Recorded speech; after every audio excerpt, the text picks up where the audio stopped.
এই ভিডিওটা তোমরা যারা নতুন বাইক চালানো শিখতেছো তাদের জন্য।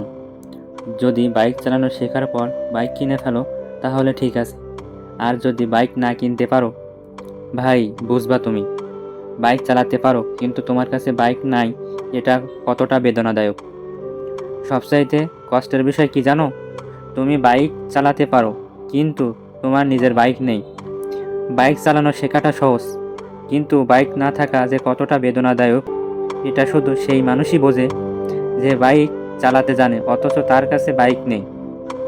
তাই ভাই, শেখার পর যদি বাইক কিনতে পারো তখনই বুঝবা তোমার স্বপ্ন সত্যি হয়েছে।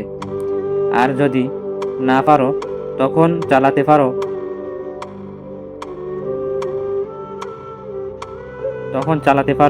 তখন চালাতে জানার পরও চালাতে না পারার কষ্টটা সারা জীবন তোমাকে তাড়া করবে।